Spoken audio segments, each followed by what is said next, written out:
بسم اللہ وسلاۃ وسلام علی رسول اللہ۔ معزز ناظرین و سامعین، اشرف آصف جلالی صاحب کے جو باطل دعوے ہیں جن کی وجہ سے ہمارا ان سے اختلاف ہے، ان میں سے پہلی بات تو یہ کہ انہوں نے سید کائنات کے لیے کہا کہ جب وہ باغ فدق مانگ رہی تھیں تو وہ خطا پر تھیں، بعد ازاں کہا کہ وہ غلطی پر تھیں، پھر اپنے اس جرم کو حضور اعلیٰ گولڑوی کے سر تھونپنے کی کوشش کی۔ تو جب انہیں کہا گیا کہ حضور اعلیٰ گولڑوی نے اپنی کسی کتاب میں ایسا نہیں لکھا، اور پھر ایک قانون دیا کہ ان الامکان اذا کان متعلقا بالماضی یستلزم الوقوع، یہ ایک ایسا قانون بیان کیا کہ اگر اس قانون کو درست مان لیا جائے، استغفر اللہ معاذ اللہ، اس سے تمام صحابہ اور آل بیت اور بڑی بڑی مقتدر ہستیوں کی تکفیر تک لازم آتی ہے۔ پھر اس نے اور آگے بڑھتے ہوئے کہا کہ حضرت سیدنا ابوبکر صدیق نے حضرت بی بی پاک کو لقمہ حرام سے بچایا، اور پھر ذنب کی اضافت حضرت سید کائنات کی طرف کی، اور بعد ازاں انبیاء علیہ السلام کی خطاؤں کو جو ہے گنوایا۔ حالانکہ اعلیٰ حضرت فاضل بریلوی رحمۃ اللہ تعالی اور صاحب بار شریعت نے واضح طور پر یہاں لکھا ہے کہ سوائے قرآن کی تلاوت اور حدیث کی روایت کے اس طرح کی چیزوں کو بیان کرنا یہ حرام اور اشد حرام ہے۔ حضرت داؤد علیہ السلام کے بارے میں کہا کہ انہیں فیصلہ کرنے میں خطا ہو گئی۔ حضرت سیدنا ابراہیم علیہ السلام کے حوالے سے کلمہ کفر بولنے کا اس بات کیا، اور سب سے بڑھ کر یہ کہ نبی پاک صلی اللہ علیہ وسلم کے الفاظ کو نامناسب قرار دیا کہ جنہیں مقام و محل نے عدم مناسبت سے نکالا۔ اور طرفہ تماشا تو یہ ہے کہ گزشتہ دنوں اسی معاملے پر جلالی صاحب کے متعلقین اور مفتی چمن زمان نجم القادری کے درمیان تحریری مناظرہ ہوا، تو اس میں انہوں نے اسی ان کے باطل دعوے کو جب ہائی لائٹ کیا تو اس کا جواب دیتے ہوئے جلالی صاحب کے جو وکیل ہیں انہوں نے کہا کہ جناب اس میں کوئی بے ادبی اور گستاخی نہیں ہے، یہاں تک اپنے استاد کے دفاع میں کہہ دیا کہ امر خارجی کے اعتبار سے نامناسب امر کا ذات رسالت سے صادر ہونا حکمت کے پیش نظر درست ہے۔ اس چیز پر جب ان کا تعاقب کیا گیا تو پھر بعد ازاں اس شخص نے کہا کہ بھئی میں اپنے یہ الفاظ میرے کالعدم سمجھے جائیں، میری گفتگو ساری کالعدم سمجھی جائے، اور بعد ازاں جب علماء نے مزید تعاقب کیا تو پھر اس نے رجوع کی اور نامکمل اور مبہم توبہ کی۔ توبہ کے ارکان پورے نہیں کیے، کیونکہ توبہ کا رکن اعظم یہ ہے کہ آپ اپنی گناہ اور خطا کو تسلیم کریں اور اس کے بعد اس پر اللہ تعالیٰ سے معافی مانگیں۔ جبکہ ان صاحب نے لکھا کہ الفاظ کے چناؤ میں کوتاہی ہو گئی ہو تو اللہ تعالیٰ کی بارگاہ میں تائب ہو کر یہ الفاظ ہر حال میں واپس لیتا ہوں۔ اب یہاں جتنے اہل علم حضرات ہیں، میرا ان سے سوال ہے کہ وہ بتائیں کہ کیا یہاں توبہ کی شرط کو پورا کیا گیا ہے؟ کہ یہاں تو کہا گیا کوتاہی ہوئی ہو تو، یعنی یہاں اپنے خطا اور اپنی کوتاہی کا اعتراف نہیں کیا گیا، لہٰذا ان صاحب نے یہ توبہ تو کی لیکن نامکمل اور مبہم توبہ ہے، اس پر دوبارہ ان کو توبہ کرنی چاہیے اور انہیں چاہیے اپنے استاد کو بھی توبہ کروائیں۔ فدق کے معاملے میں ہمیشہ سے اہل سنت و جماعت کا یہ موقف رہا ہے کہ حضرت بی بی پاک نے جو مطالبہ فدق سیدنا ابوبکر صدیق سے کیا تھا تو وہ ان کا مطالبہ قرآن کے ظاہری عموم کی وجہ سے تھا، اور حضرت سیدنا ابوبکر صدیق رضی اللہ تعالیٰ عنہ کا جواب جو انہوں نے سیدہ کائنات کو دیا اور جو فیصلہ اس بابت میں فرمایا وہ اس عموم قرآنی کی دلیل مخصص اس حدیث کے مطابق تھا جو انہوں نے خود رسول اللہ صلی اللہ علیہ وآلہ وسلم سے سماعت فرمائی۔ یہ دونوں ہستیاں درست تھیں، ان میں سے کسی سے کوئی خطا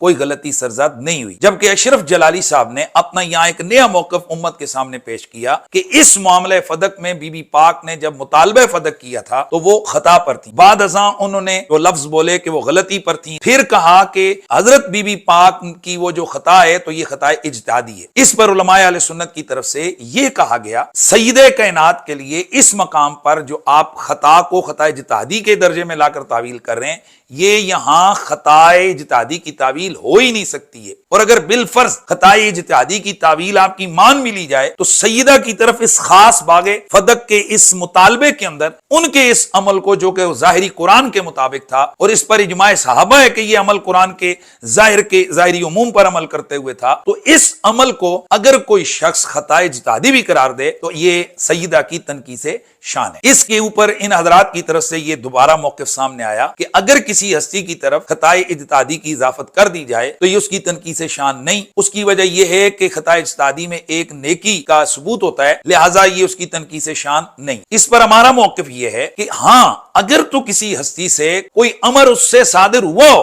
اس کو اگر خطا اجتہادی کی تعبیل میں لایا جائے پھر تو درست ہے، یہ اس کی تنقیص شان نہیں۔ جیسے حضرت مولا مرتضیٰ کے محاربین کے لیے خطا اجتہادی کی تعبیل کی جاتی ہے اور یہ درست ہے، لیکن اگر کسی ہستی نے کچھ نہ بھی کیا ہو اور اس کو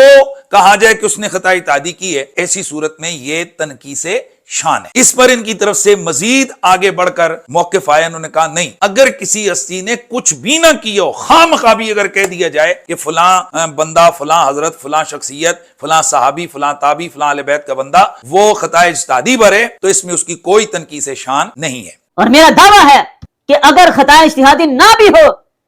پھر بھی منسوب کر دی جائے تو کوئی عیب نہیں ہوتا, یہ عیب ہے ہی نہیں. پچھلے دنوں سے یہ لوگ مناظرے کا ایک وویلا کر رہے تھے. مناظرہ کا چیلنج میں نے اشرف جلالی صاحب کو کیا اور ان کی طرف سے اس کو کوئی جواب نہیں آیا. ان کے بنائے ہوئے اصول کے مطابق چونکہ میں نے اشرف جلالی صاحب کو 1 نہیں 2 نہیں 3 مرتبہ سے زائد مرتبہ ٹائم دیا, ان کی طرف سے کوئی جواب نہیں آیا. لہذا ان نے اپنی طرف سے ایک قانون اور اصول بیان کیے, اس قانون اور اصول کے تحت وہ مناظرہ میں جیت گئے ہوں. 26 دسمبر شام 6 بجے تک کا ہم نے ٹائم دیا اور عرفان شاہ کی طرف سے کوئی جواب نہیں آیا. ایک تو یہ شکست, عرفان شاہ ایک مرتبہ پھر اس میدان میں شکست خوردہ ہوا اور اب وہ قصہ پارینہ بن چکا. جیسے یہ لوگ کہتے ہیں ہم نے فلاں وقت سید عرفان شاہ صاحب کو دیا, لہٰذا ان کی طرف سے جواب نہیں آیا تو ہم مناظرہ جیت گئے, ان کی شکست ہو گئی. اسی طرح میں نے اشرف جلالی کو مناظرے کا چیلنج کیا, اس کی طرف سے جواب نہیں آیا, لہٰذا اس کی یہ شکست ہے اور میں مناظرہ جیت گیا. بھئی جو اصول تم نے بیان کیا وہی اصول میں نے بیان کیا. بہرحال میں پہلے بھی کہہ چکا ہوں یہ لوگ میدان مناظرہ میں کبھی نہیں آئیں گے. جب کبھی بھی مناظرے کا اہتمام کیا جائے گا تو یہ لوگ, میں آپ کو ابھی سے کہہ رہا ہوں کہ یہ وہاں پر کوئی نہ کوئی دگڑ بازی کریں گے کہ تاکہ مناظرہ پرامن طریقے سے منعقد نہ ہو, کیونکہ جس دن مناظرہ منعقد ہو گیا یہ بری طرح سے یہ لوگوں کے سامنے ایکسپوز ہوں گے. معزز ناظرین, مناظرہ تو نہیں ہوا لیکن مناظرے سے پہلے اللہ تبارک و تعالیٰ نے میری مدد کی اور الحمدللہ العظیم اس مالک کی مہربانی ہے کہ میرا موقف ثابت ہو گیا اور مناظرہ کیے بغیر میں مناظرہ جیت گیا. مناظرہ کیے بغیر میرا موقف الحمدللہ ان لوگوں نے مان لیا. آپ حیران ہوں گے وہ کیسے. معزز ناظرین و سامعین,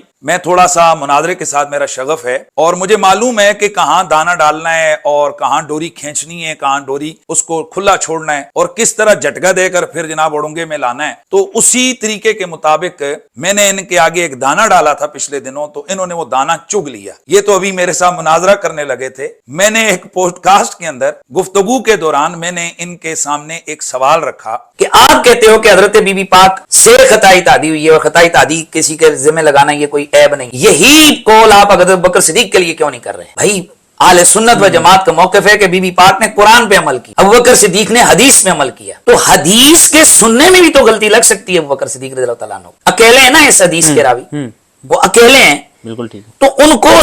سمجھنے میں خطا اجتہادی لگ سکتی ہے. تو اگر یہ کہہ دیا جائے کہ یہ جو حضرت ابو بکر صدیق بی بی پاک کو منع فرما رہے تھے, نہ کر رہے تھے, تو ان سے خطا ہوئی, اور بعد میں مہینے بعد کو نہیں ان سے خطا اجتہادی ہوئی, اور پھر وہی سارے دلائل یہاں رکھو جو بی بی پاک کے لیے رکھ رہے ہو. تو میں سننے والوں سے کہتا ہوں دل پہ ہاتھ رکھ کے بتاؤ, کیا یہ ابو بکر صدیق کے شایان شان ہے؟ یہ ابو بکر صدیق کی بیعت بھی ہوگی کہ نہیں ہوگی؟ اگر نہیں ہوگی تو پھر کیوں, اور اگر ہوگی تو پھر کیوں؟ تو سیم پوزیشن ہے دونوں طرف کہ جو حدیث میں عمل کر رہے ہیں اگر اس کے لیے خطا اجتہادی آپ ثابت کرنے کی کوشش کریں تو یہ آپ اہل سنت سے خارج ہو جائیں گے. جو قرآن پہ عمل کر رہی ہے کہ تم کہتے ہو کہ سیدہ کائنات بی بی پاک سلام اللہ علیہا آپ کی طرف خطائے اجتہادی کی اگر نسبت کر دی جائے, باوجود ہے کہ حالانکہ وہ قرآن کے ظاہری عموم پر عمل کر رہی ہیں, تو اس میں ان کی کوئی تنقیص شان. تو میں نے ان کے سامنے ایک الزامی سوال رکھا کہ مجھے یہ سوال کا جواب دو, اگر کوئی بندہ یہ کہے کہ اس فدق کے معاملے میں سیدنا ابو بکر صدیق کا عمل حدیث رسول کے مطابق تھا اور اس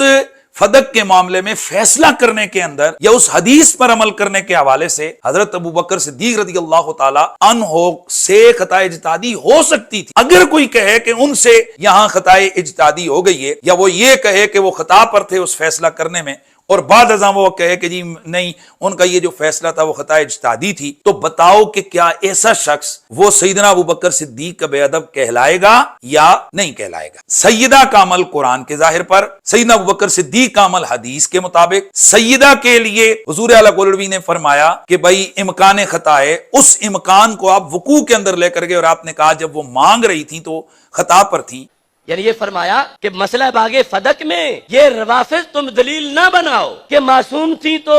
مانگنا ہی حق کی دلیل ہے. نہیں, خطا کا امکان تھا اور خطا پر تھیں, اب مانگ رہی تھیں, خطا پر تھیں. تو انہی حضور اعلیٰ گولڑوی نے ملفوظات شریف کے اندر اسی فدق کے معاملے میں امکان خطا کو صحابہ کرام کے لیے بھی انہوں نے جائز رکھا. آپ لکھتے ہیں, آپ یہ پڑھ سکتے ہیں یہ سامنے سکرین پر, کہ ہو سکتا ہے, یعنی اس فدق کے معاملے میں ہو سکتا ہے صحابہ کرام سے کوئی اجتہادی قصور یا خطا ظاہر ہوئی یا باہمی منازعات نے ان کے درمیان صورت کشیدگی پیدا کی ہو, لیکن واجب العصمت تو صرف ملائکہ اور انبیاء ہیں, نہ کہ صحابہ کرام. معزز ناظرین و سامعین, حضور اعلیٰ گولڑوی نے اگر سیدہ کائنات کے لیے کہا کہ وہاں امکان خطا ہے, انہی حضور اعلیٰ گولڑوی نے دوسری طرف بھی کہا کہ یہاں بھی امکان خطا ہے. سوال یہ تھا الزامی کہ اگر کوئی شخص یہ کہے کہ ابو بکر صدیق اس فیصلہ کرنے میں خطا پر تھے اور بعد ازاں کہے کہ جی میری مراد خطا اجتہادی ہے, تو بتاؤ کہ ایسا شخص بے ادب ہوگا یا نہیں. میرا موقف اس بارے میں کیا ہے, یا کیا میں نے وہاں بیان کیا کہ اگر ابو بکر صدیق کے لیے بھی کوئی خطا اجتہادی کی بات کرے وہ بھی بے ادب ہے, اور سیدہ کے لیے کرے وہ بھی بے ادب ہے. اور میں اپنی گفتگو میں کہہ بھی رہا ہوں کہ اگر سیدنا ابو بکر صدیق کے لیے کوئی ایسا کرے گا تو وہ اہل سنت سے خارج ہوگا. کہ جو حدیث میں عمل کر رہے اگر اس کے لیے خطا اجتہادی آپ ثابت کرنے کی کوشش کریں تو یہ آپ اہل سنت سے خارج ہو جائیں گے. جو قرآن پہ عمل کر رہی ہے, میرا ان پر الزامی سوال تھا کہ اگر کوئی شخص یہ کہے کہ بھائی حضرت ابوبکر صدیق سے امکان خطا تھا, ان سے اجتہادی خطا ہو گئی, تو بتاؤ وہ بے ادب ہوگا یا نہیں ہوگا. یہ میرا ان کے لیے اڑونگا تھا, میرا ان کے لیے دانا تھا. لیجئے وہ دانا یہ چگ گئے. ان کی طرف سے آپ لوگ دیکھ رہے ہیں کہ جناب دڑا دڑ ویڈیوز بن رہی ہیں, ان کی طرف سے موقف سامنے آ رہے ہیں, ان کے جناب پھکڑ باز خطیب تقریریں کر رہے ہیں, واہ واہ واہ واہ پوسٹنگ ہو رہی ہے. حنیف قریشی نے سیدنا ابوبکر کی گستاخی کر دی, حنیف قریشی سیدنا ابوبکر صدیق کا بے ادب ہے. کسی نے تو یہاں تک بھی کہا ہے کہ وہ جو سیفی علی خان نے کہا تھا حنیف قریشی کی بات اس سے بھی زیادہ خطرناک ہے. حنیف قریشی نے سیدنا صدیق اکبر رضی اللہ تعالیٰ عنہ کے بارے میں جو کچھ کہا ہے وہ صریح گستاخی بے ادبی ہے. اس نے جو سیدنا صدیق اکبر رضی اللہ تعالیٰ عنہ کی ذات پر تان کیا اور الزام لگایا کہ یہ بھی تو پھر ہو سکتا ہے کہ وہ اکیلے راوی تھے, پھر ان سے حدیث سننے میں غلطی لگ گئی ہو. جتنے منہ اتنی باتیں, میں بھی خاموشی سے دیکھتا رہا, ان کو ڈھیل دیتا رہا کہ بیٹا جاؤ کتنے بولو گے. بہرحال آج تک اگر میں چاہتا تو اس بات کو میں پہلے دن ہی میں اعلان کر دیتا, جی لو میرا موقف ثابت ہو گیا, لیکن میں دیکھنا چاہ رہا تھا یہ لوگ کہاں تک جاتے ہیں, اور وہ آپ سب کے سامنے آ گیا. یہ لوگ ایکسپوز ہو گئے, حالانکہ میں نے امکان کی بات کی تھی اور میں نے الزامی سوال کیا تھا. انہوں نے اس کے باوجود کہا دیکھو ابوبکر صدیق کی بے ادبی ہو گئی, اور یقیناً کئی لوگوں نے اس درد کو محسوس کیا ہوگا کہ جناب دیکھو ابوبکر صدیق کے لیے یہ کہہ دیا کہ اجتہادی خطا ہو گئی, حالانکہ میرا یہ موقف ہے ہی نہیں. میں نے تو یہاں الزامی سوال کیا کہ اگر کوئی کہے تو پھر, تو آپ سب نے درد محسوس کیا کہ یہ ان کی بے ادبی ہے. تو یہی تو میرا مقصود ہے جسے میں ثابت کر رہا تھا, یہی تو میرا دعویٰ ہے. یہ تو کہہ چکے ہیں اس سے پہلے کہ انبیاء سے بھی اجتہادی خطا ہو سکتی ہے. تو بھائی کیا حضرت ابوبکر صدیق نبیوں سے بھی اوپر تم مانتے انہیں کہ نبیوں سے اجتہادی خطا ہو سکتی ہے؟ تو میں نے بھی تو یہی اس سوال میں وہ الزامی سوال کے طور پر کہا کہ کیا ابوبکر صدیق سے بھی تو حدیث کے معاملے میں خطا ہو سکتی ہے, اتنی بات کہی. اور یہ تم نبیوں کے لیے کہتے ہو کہ انبیاء سے اجتہادی خطا ہو سکتی ہے. تو اب میں پوچھتا ہوں, جو بات نبیوں کے لیے بے ادبی اور گستاخی نہیں, وہ ابوبکر صدیق کے لیے محض امکانی صورت بیان کرنے میں, محض الزامی صورت بیان کرنے میں وہ کیسے گستاخی ہو گئی؟ ابوبکر صدیق نبیوں سے بڑھ گئے. اور دوسری بات یہ ہے کہ جب آپ لوگوں کو یہ محسوس ہو گیا کہ یہاں حضرت سیدنا ابوبکر صدیق کی بے ادبی اور گستاخی ظاہر ہو رہی ہے, حالانکہ میرا موقف نہیں, الزامی سوال کے طور پر, الزامی سوال کے طور پر اگر درد اٹھ گیا تو پھر میں پوچھتا ہوں کہ پچھلے 3 سال سے یہی تو ہم چیخ رہے ہیں کہ سیدہ کے لیے ان کے حوالے سے اس معاملے میں جبکہ وہ قرآن کے ظاہر پر عمل کر رہی ہیں, اور انہیں بھی اگر تم خطا یہ خطا اجتہادی بھی کہو گے تو یہ ان کی بے ادبی ہے. یہی تو میں اتنے عرصے سے چیخ رہا ہوں, اور ہمارا یہی موقف اتنے عرصے سے ہم لوگ بول رہے ہیں. والحمدللہ رب العالمین, بالآخر انہی لوگوں کی زبان سے یہ میرا موقف ثابت ہو گیا. اگر ثابت نہیں ہوا تو پھر پوچھیں ان سے کہ انہوں نے میری ان باتوں کو بے ادبی اور گستاخی کیوں کہا. بھائی میں نے تو ابوبکر صدیق کے لیے کہا بھی نہیں کہ انہوں نے خطا اجتہادی کی, میں نے ایک سوال کیا, صرف الزامی سوال. اور یہ بھی ذہن میں رہے کہ میں نے اپنی وہاں سوال کے اندر کہا کہ الزامی سوال کے طور پر کہ ابوبکر صدیق چونکہ اس حدیث کے اکیلے راوی ہیں, حالانکہ سب جو اہل علم ہیں ان کو معلوم ہے کہ جب الزامی سوال ہوتا ہے تو وہ بندے کا اپنا موقف نہیں ہوتا ہر جگہ. اگر یہی بات ہے تو پھر میں پوچھتا ہوں, اعلیٰ حضرت فاضل بریلوی رحمۃ اللہ تعالی علیہ کہتے ہیں کہ جو بندیوں کا خدا تو وہ ہے کہ جو لواطت کر سکتا ہے, زنا کر سکتا ہے, فلاں کر, وہ آگے ساری چیزیں وہ بیان کرتے ہیں. تو اگر یہ کسی سوال کرنے والے کا موقف ہوتا ہے اس کا سارا سوال کرنا الزامی طور پر, تو پھر کیا خیال ہے آپ کا کہ اعلیٰ حضرت معاذ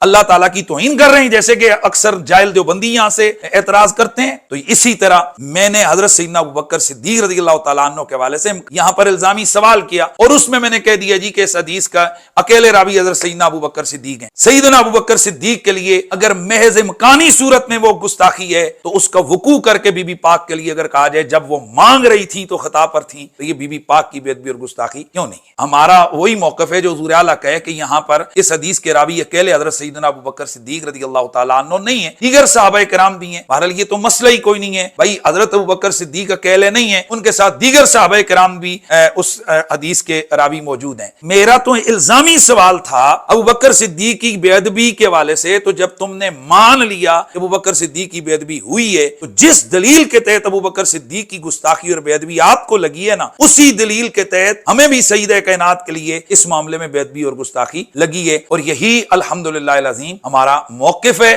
اور اللہ کے فضل و کرم سے الحمدللہ بغیر مناظرہ کیے الحمدللہ اللہ تبارک و تعالیٰ نے ہمیں سرخرو کر دیا۔ کم از کم جو اہل علم ہے نا، ان کے پاس اب وہ غور کریں، سوچیں